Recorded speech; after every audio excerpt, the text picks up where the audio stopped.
Hello and welcome to the Cool Grandpa Podcast. This is your host Greg Payne coming at you from Studio 12. This podcast is about being the best possible grandpa you can be, focusing on what it is to be a grandpa and how we can all share that experience together for our grandchildren.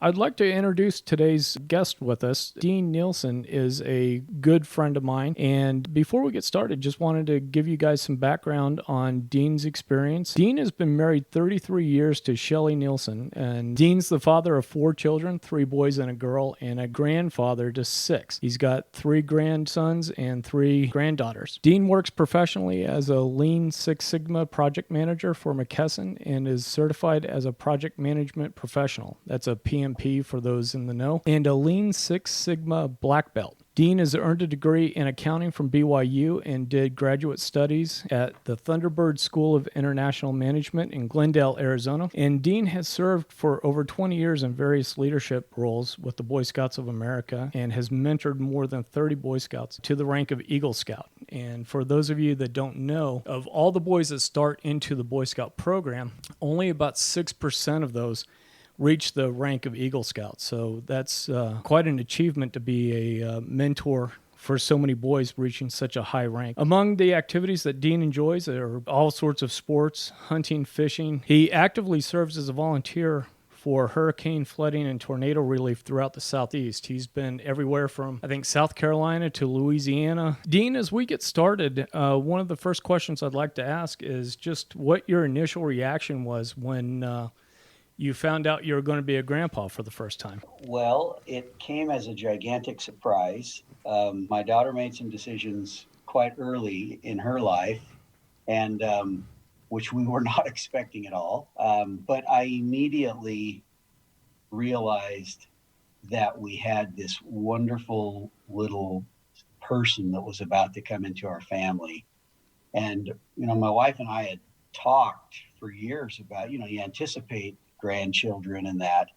And while it came to us early, we were really excited right from the get-go. Okay. Yeah, I shared just a little bit before this. I know, I had everybody has a different reaction to it. On one hand, I was certainly excited to hear the news that like you said, this little person, this change is coming. And at the same time, I had this, oh man, you guys are killing me. You're making me old before my time. That was my wife's thought. Because I think part of it too is that, and I don't know about you, but some of my earliest memories of my grandfather, he was already in his late 50s, early 60s. So I already had and I think most of us have this image of grandfathers that already have the silver beard and all gray and, are like that. And, for those of us in our late 40s and 50s and a little bit younger, it's like, holy cow, this is happening. And, it can be a bit of an adjustment. Or at least adjusting the way of thinking. I had to take that step back and go, oh, yeah, right. I remember my grandfather from when I was 10. So backtracking and doing the math, it's like, oh, yeah, he was late 40s, early 50s, as the first grandson, as I came along. Yeah, you're always looking forward your whole life, and that seems such a long ways off. And then one day you're told, my experience, again, being surprised, but at the same time, it's like, am I old enough to be a grandpa? Right. Because I think some of it is that we've all got these career, some of us may be mid-career, not even ready to wind down. We're still looking for an advancement or two or some opportunities, or we may even be switching careers at some point. And then you get the news like, oh, hey, guess what? This big change is coming to us. And now, the first grandchild that you guys ended up with was a granddaughter. And so part of what I want to talk about too is just what was because we didn't find out the sex until later on, and then it was a boy. And I kind of felt like, okay, I know how to deal with little boys. I came into a ready-made marriage that had 2 little boys. And so I knew how to deal with that, but I've never dealt with, I know you had a daughter, but what was it like finding the news that you're going to have a granddaughter? Actually, I was very happy, and I guess I'm kind of a guy's guy, sports guy. Oh yeah. Had three boys, very comfortable, working in scouts, always around boys. And so, my immediate sort of natural reaction, I guess, was, grandson. But when we learned that it was a granddaughter, I was surprisingly quite unexpectedly pleased by it because I only have my one daughter. Now, the experience I had with my granddaughter was very similar to what I had with my daughter, but it wasn't as profound as what I had with my daughter. But I think the experience I had with my daughter really kind of captures the way it's been, not just for our first granddaughter, but the others as well. We knew that we were going to have a little girl, our third child. Okay. And I'm in there, and my wife had to have cesarean section, so I'm in there, and I'm all masked up and everything, and all, and the baby comes out. We know it's a little girl, and I have to tell you, if you think of the clip from the Grinch Stole Christmas and how his heart melts. Right. I don't want to consider myself a Grinch person, but I truly felt something inside me that just melted me.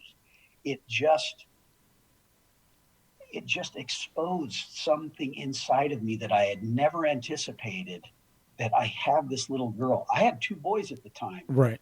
Nothing similar like that when they were born, but this immediate different kind of love, and this protective nature, and this I don't know, this little angel sort of experience that had come into our family.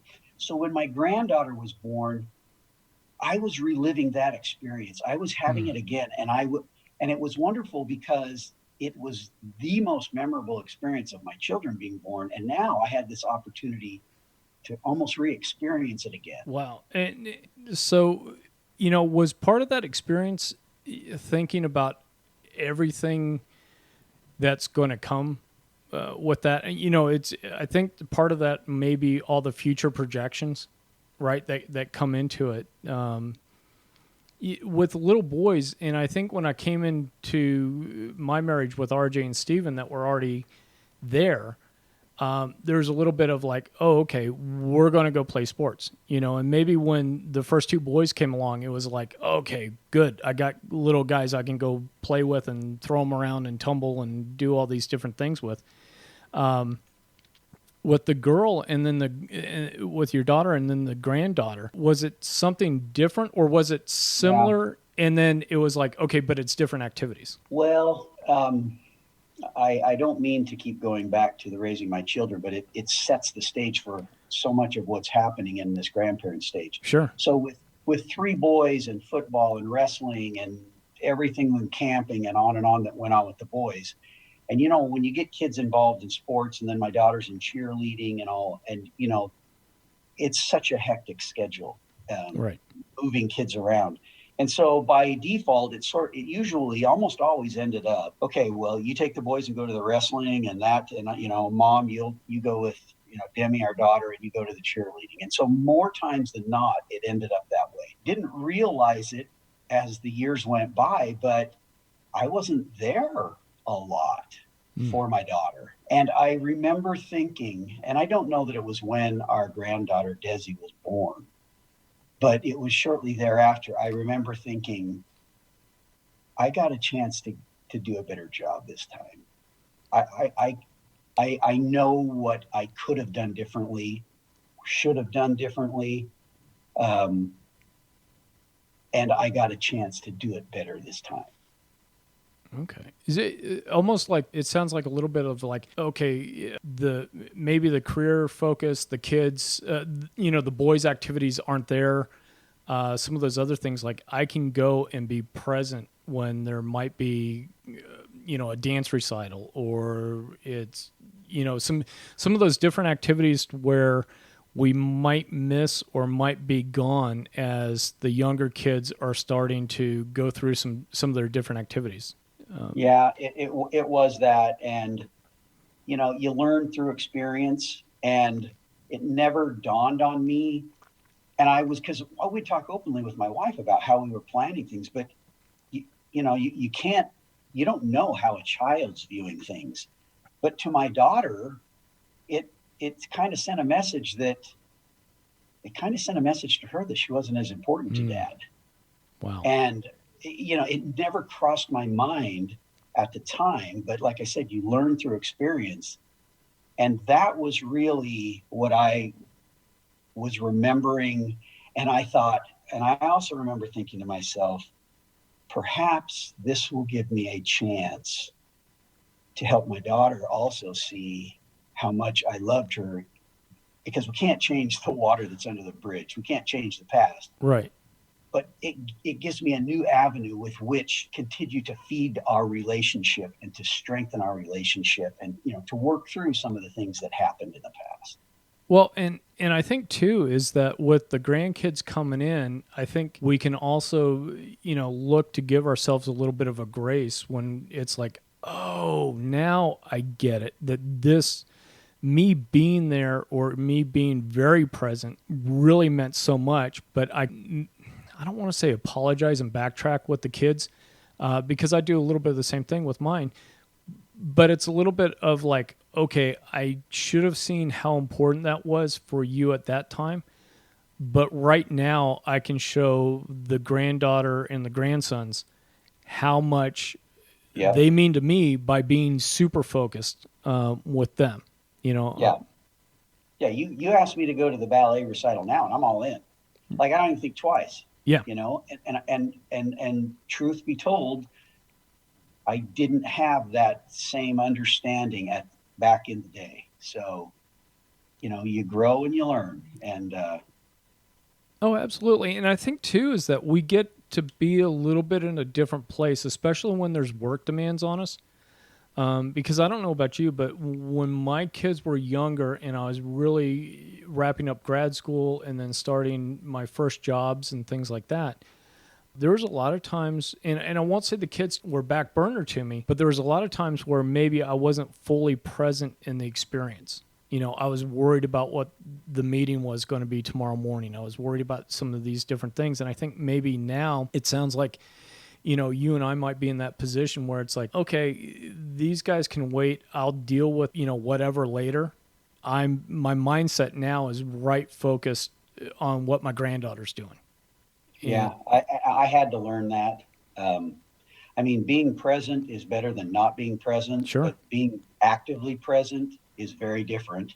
And, my daughter's going to not be happy when she hears this, I'm sure. But, my daughter was in competitive cheer. Mm-hmm. And it's these great, big, massive events that happen, on the weekends. And there's thousands of people. And you're in these big arenas, and it's very loud, very fast-paced, very energetic dance music that's going on nonstop again and again and again. And it didn't, just hearing that over and over again became quite uncomfortable for me. And I let it get in the way. I remember letting it get in the way instead of having enough wisdom to understand how much it matters to a child and how much it mattered to my daughter. Yeah. So I try very, very hard now to not make those mistakes with my grandkids. Yeah. And, I think some of it too is that I think sometimes mistakes has such a negative part to it, and certainly mistakes, but I think also just learning experiences. I mean, we're younger. This music's annoying. It's almost like a track meet. It sounds like, where it's, I'm sitting here for 2 or 3 hours until the cheer team comes on, and then I'm engaged for about 5 minutes, and then I'm kind of out of it again. Yeah. Well, and when you're a parent, you've never been a parent. We watch our kids today deal with their kids and we kind of look at each other like, geez, we could just do this and the problem would be solved. Or the kids come to our house and they'll start to do stuff and behave in ways that are different than they do in the way in which they behave in their own house. Mm-hmm. And we look at them and we know how to solve things because we've got all that experience, and we know how to, you just learn it over time, and we can say something and there never is a problem. Right. And it's all that wisdom that you learn over time. And when you get to be a grandparent, you're sort of like, the master Jedi. You're not intimidated anymore. You're not hectic. You're not frustrated. You're not, you know, you have enough wisdom to know that this isn't the end of the world if they don't do exactly what you say at that exact moment. Right. And you know how to solve problems in the simplest ways and the easiest ways. Well, and I had a friend of mine that used to say, don't major in the minors, and that's exactly right. I've learned some of those same lessons myself, where there's a little bit where I'm seeing my kids, and I'm like, honestly, guys, don't worry about this. It's either something you can't control, or it's something that's going to sort itself out. But spending a lot of energy on it, or behaving in this fashion, is not going to be helpful for your grandchild or for your wife or relationship or whatnot. So a lot of good stuff there. Now, one thing I wanted to ask you about too is, a little bit of the mindset. So you've got 3 granddaughters and 3 grandsons. And so what's some of the interactions that you may have noticed as far as the differences between how you approach the granddaughters versus the grandsons? And I'm not trying to get to one's better than the other or anything else. I think it's just natural that we engage with little girls and granddaughters different from grandsons, Yeah.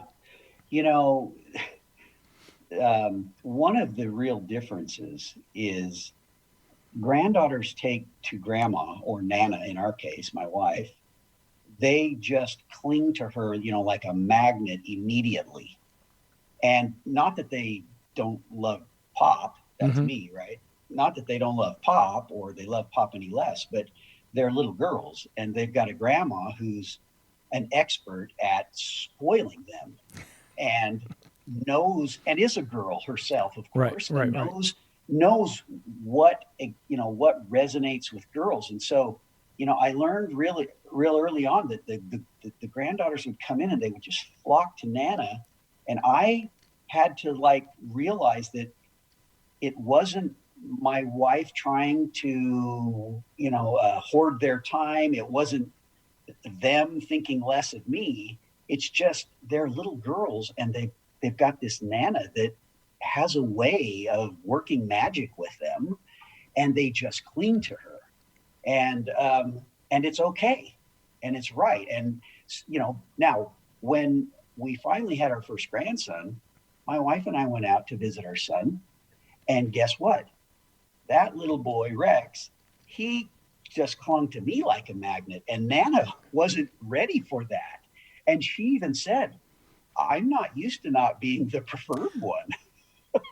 Yeah, I'm super glad we're having this discussion, because I can't remember if or not, but I'm expecting the first granddaughter in August. So I've got the grandson. My wife really felt kind of out of sorts because me and the grandson hit it off really well. So when we're up visiting my oldest, and I've got the grandson around, we're playing and everything. And it's not that he doesn't go to grandma, but it seems like me and him just kind of click and stuff. And so, at that early stage, maybe it's a guy thing. And then that early stage with the granddaughters, maybe, and this is good for me to know, maybe it's more of a grandma thing.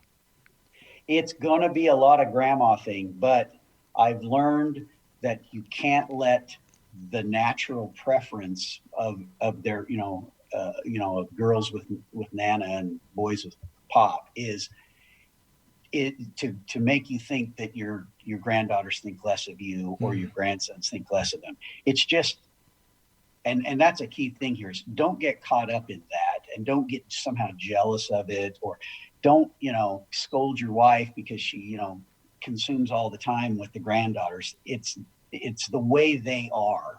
Sure. And there's nothing whatsoever wrong with it. And because when I have those special moments with my granddaughter, they're great. And I know they love me, but I'm not supposed to compete against my wife here, So you just learn, for 7 years now, our oldest granddaughter's 7 years old. And we actually have one of our granddaughters over at the house right now. She stayed at the house last night. And, every time one of the granddaughters stays at the house, guess where Pop sleeps? somewhere else, right? Right. And and I always joke with them when they come to the house. I go, "Well, where are you sleeping tonight?" "Here." "Yeah, but where?" Well, "In Nana's bed." right, right. So it's just the way it is, and it'll be a fun memory, And I don't know. I don't think I'm kicking Nana out when the grandson comes, though. No, because and I think too, and one of the things I want to talk about is with some other guests that are coming up is that being the grandfather to older granddaughters, to kind of see how that relationship changes and morphs and things like that. Because Mm-hmm. I really think there's probably evolutions in. And we saw it with our kids too, where there's times and circumstances where, hey, this is, I don't know, I'm thinking in their terms, right? This is a mom thing, and then this is a dad thing. And so I'm thinking and expecting with older granddaughters that sometimes there may be, this is definitely a grandma thing, and then this is definitely a go ask grandpa thing. Yeah, that's the case. Yes, I've experienced that, thought that, yes. So that's awesome. One of the things too, wanted to touch on was, the play differences, because I'm a big proponent that play, especially with little kids, teaches them so much. It can teach them all sorts of things about just, their own physical prowess in terms of like, hey, I'm getting down and I'm wrestling with grandpa or doing this, or, there's also coordination. There's all sorts of things that kids get out of play. Have you noticed any play differences with the grandkids? The difference that I've noticed is that the natural things that I want to do as a guy, I can be doing my normal thing. I Mm-hmm. can be, pushing the lawnmower, and the grandson wants to jump right in there with you, or he wants to grab a hammer and beat on a piece of wood while you're trying to fix something. But granddaughters want to do things that are not, normal to me. They're not native to me, and I so like hide and seek. Mm-hmm. I can play hide and seek for a good 5 minutes. Little granddaughters want to play hide and seek for a good 30 minutes, Right. and I have to just recognize that it matters to them, because but that's what they want to do, and they want to make cookies, or they want to color. They want to do things that, like I said, are maybe not naturally native to me. Sure. And again, you just, you have to be sensitive to it, and you have to adapt. You Yeah. have to adapt. So, Now, one thing I will ask you with with Desi being older, fingernail or toenails painted yet? oh, Yours? yeah. Oh, no. Well, they've tried, yes, but no, but theirs, Okay. so, like little girls, right? So Right, right, right. they want to do everything their moms do. They want to do everything their nana does. And so, a lot of their activities are, let's go get a pedicure. Let's go get our hair done. Sure. Let's go get you a new pair of shoes. And like I said, so it comes back to that, they're naturally drawn to their grandmother, Right. and that's okay. Yeah. Yeah. No, I was asking because I remember my nieces, when they were around that age, when I'd visit my sister and visit my other siblings with smaller girls, they always were asking to paint my toenails or my fingernails. And I would never, I Yes. wouldn't give in to the fingernails because that's harder to get rid of. But toenails, I was like, okay, Yeah. go ahead, Yeah. have at it. But my granddaughters, they love to go up. Usually, a lot of times when I get a lot of time with them is I'm working from home, and the kids will end up here at the house maybe an hour or two when mom and nana are out and about and transitioning, and and the girls are coming to me, or they're upstairs in nana's makeup, having a party, Ooh. and and I have to go up there and referee and try to decide what to let continue and not, and like I said, I have to involve myself in makeup, which is not something I do very often. Right. Well, I mean, Versus the occasional Kiss concert or something, right? yeah, right. Versus my grandson who comes, I walk outside, I turn on the hose, I hand it to him, I sit down in the lounge chair, I'm having a fine time on my phone doing whatever I need, and he's just out there, spraying everything in the world with water, and so Yeah. coming at him differently. So Sure. Sure. Well, I know we've been talking now for a good 25 minutes or so, and, want to respect the time and everything that you've provided for us, as well as, man, that thing about expecting little girls and the granddaughter to cling on to my wife more than myself, at least early on, is super, super helpful. Just something for me to keep in the back of my mind, because managing those emotions with those grandkids is and the relationships, especially early on, it sounds like that's a little bit tricky if you don't know what you're kind of walking into. But Yeah. I put up a big rope swing out in the backyard the other day, a week or two ago. And, with boys, you put the boy on the swing and you give him a great big swing, right? Sure. He cries because he's swinging him a whole lot further than he thought. But all you have to do when he gets off is just tell him how cool it was and how great he was. And, whoa, I can't believe you did that. And all of a sudden the fear leaves and he wants to get right back on.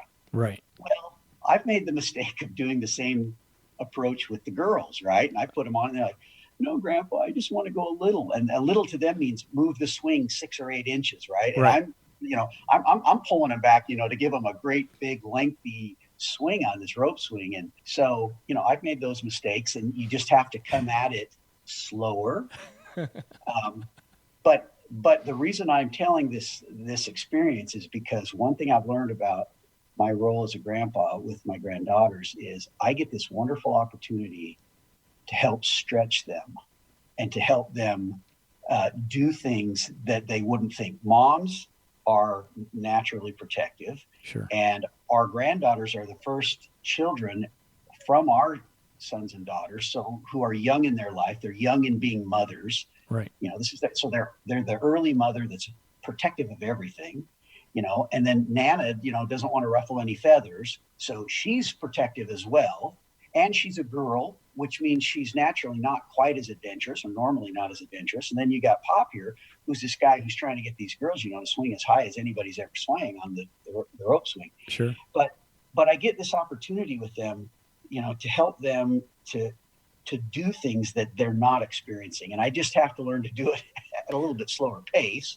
The first time I went into the front room, and I started making a great big tent with blankets, my wife looks at me like, that's not going to work, and I made this elaborate tent, and the little girls came in and they looked at it and they weren't very impressed and all.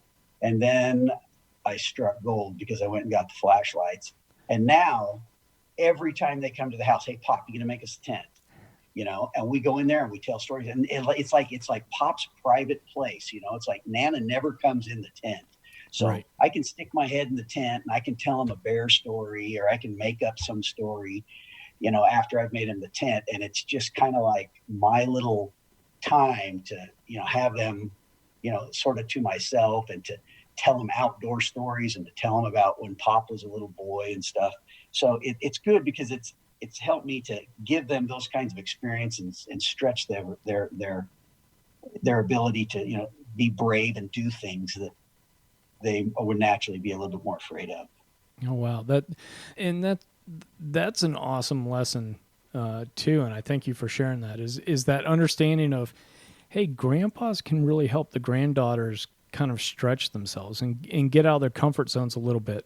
You've got the safety there, and to your point, you're not, trying to go 36 feet up in the air on the swing over the ravine, but it's still getting that little girl used to getting out of her comfort zone. So as she goes through school, as she goes through different things, it's like, okay, I can suck it in and I can do this because I've done some things that have been uncomfortable before, but the outcome's been positive. Yeah. Just like a dad, a dad has a different influence on a girl than a dad has on a boy. Mm-hmm.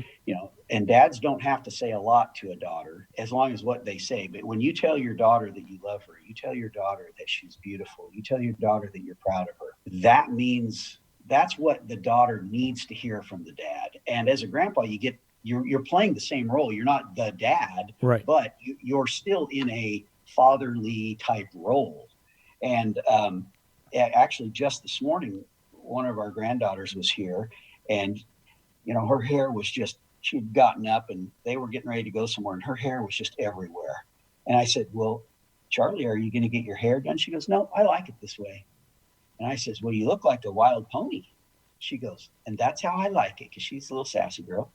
And, my wife my wife had tried to say something about it to her, and she had said, no, I don't know, Nana, just leave it alone. So my mom, was just going to let it go, or my wife was just going to let it go.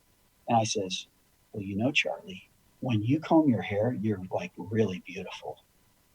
And I like it when you comb your hair. And she looked at me like, you're dumb, Pop. And so I just walked out of the room. Well, 20 minutes later, they come down. She's got her hair all done and everything. And so the rest of the story then unfolds, because she goes over to my other granddaughter's house and they're playing. And Charlie goes in and says to her cousin now, hey, your hair doesn't look good. You need to get your hair done. And when I got told that, I realized that even though it didn't appear that it resonated, it mattered to her that her grandpa was saying, you're so beautiful when you do this, and when you present yourself, and you're just, you're a lovely girl, you're beautiful. It meant a lot to her, and I wasn't even realizing how much it mattered until way later in the day. Wow. Yeah, no, and that's another, nugget you just shared, is because I think sometimes we overlook the impact that we have, especially on little kids. And then, you add that role of father and grandfather to it. Just those simple words, even just being able to say, I love you, in it's important to remember the positive side of it. And it's important to also remember that, hey, when tempers are flared and you may not be in the best mindsets and things, sometimes those actions and those words that you might have that really are more throwaway kind of things for us can be devastating to little kids, whether it's a granddaughter or grandson. Yeah. And I think grandparents that make the mistake of throwing out those kinds of comments or exhibiting that anger, I think it can have a more longer lasting effect than perhaps even a parent, because a parent gets to be with them every day, all day. There's a lot more interaction. There's a lot more things that fill the memory, of course, with that child. Sure. But you don't have as much experience with your grandparents. And so, scolding your grandkids, getting angry at them, mad at them, they don't have as many interactions with you. And so they have fewer to draw upon. And if you've got those negative ones in there, their percentage of the total is going to be a whole lot bigger, and can leave a much more lasting impression than perhaps it should, but it in fact does. And so it's a fine road to walk between having patience as a grandparent and loving them, and being, just that calming force that loves them no matter what, as opposed to a parent who's trying to change their behavior and raise them. You just need to love them. Oh yeah. Yeah. Well, and I think too with grandparents, and we'll wrap up here in a second, I think it's a quantity versus quantity. Wait, what am I saying? Quality versus quantity thing, right? Because parents, to your point, every single day. So, okay, dad's mad today, this week, whatever. But you know what? I've got all these other things about how dad loves me and has been there and things like that. But that time with the grandparents and the grandpas especially becomes shorter, and maybe intense isn't the right word, but what I'm trying to get to is it's shorter, so that time there and those comments and everything mean much more. Yeah, it's more meaningful. It's more memorable. Yep. And one thing I want to do as we tie this thing up, Dean, is ask you for a favorite story of one of your grandfathers, or even favorite story that you might have on top of your head about you being a grandpa. So it can be one of your grandpas, or it could be a story of you being a grandpa. Well, my answer is going to be a little bit different than you might expect. So my grandpa on my mom's side was much older in his life when I had memories, and he had problems with alcohol, and he was kind of a grumpy guy, and we didn't get to see him a whole lot anyways. So I don't have that's the kind of experience I had with him. On my dad's side, my grandpa on my dad's side, he passed away when my dad was 16. And so the minute that I was born, my dad said, "We are naming this boy after my dad." And I got the strange family name. You know, my middle name is Berdeen. I go by Dean, but it's a strange family name, and I got it. And my dad said, "We are naming him Harold Berdeen." And my mom knew that there was no way she could get away from the Berdeen thing because Grandpa went by Dean, and so my son's going to go by Dean. So she says, "Leon, we'll name him Berdeen, but there's no way we're naming him Harold." And so they settled on Richard, which, so, you know, I became Richard Berdeen.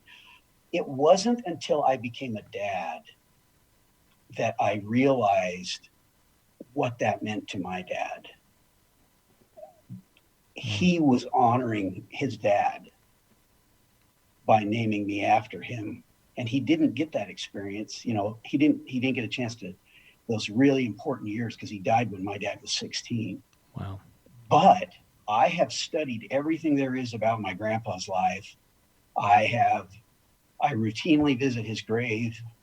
I'm getting emotional as I speak. No, that's so my great memory there is that he was a great man. He was a kind man. He was a simple man. He was a tender, loving father. And I find that I aspire to be like him, and I'm not naturally tender and I'm not naturally patient. But I remember that I'm named after him. And I want to be that way. And as time goes by, I hope to say I'm doing better. Right. I do believe I'm doing better. I may have farther to go than I want to admit. But my greatest memory, though, of my grandfather is this wonderful legacy that he left for me. And I'm the only grandson that got named Berdeen. And so it's special to me. And I feel like I've got this added weight I have to carry to honorably represent him.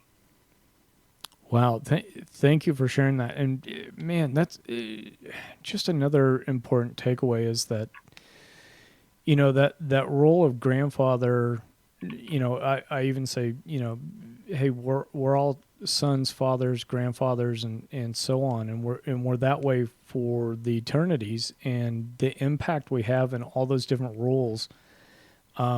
Sometimes you can't put your mind around it. You know, you can't wrap it up until you have some of these special moments where you've got that connection with your grandfather. The study in looking at his history and then using that as a role model for yourself is Thank you so much for sharing that. That meant a lot. Hey, Dean, thank you so much for coming on, and I really appreciate everything that you've shared with us. As we continue on this trip of being grandfathers, I sure would love to have you back. I sure do appreciate your time this evening, and please stay on the line, and we'll wrap this up afterwards. But Thank you, Greg. I appreciate the invitation. Thank you. Thank you for listening to the Cool Grandpa Podcast. If you've enjoyed this episode, please do me a favor and share it with a friend. That's the best way you can help us to expand our community, as well as get the news out about how valuable grandpas are in the lives of those kids. If you'd like to leave me a comment or shoot me a potential topic for this podcast, please go to www.cool-grandpa.us. Look for the comments tab, fill it out, hit submit. It's as easy as that. Until next time, remember to stay cool.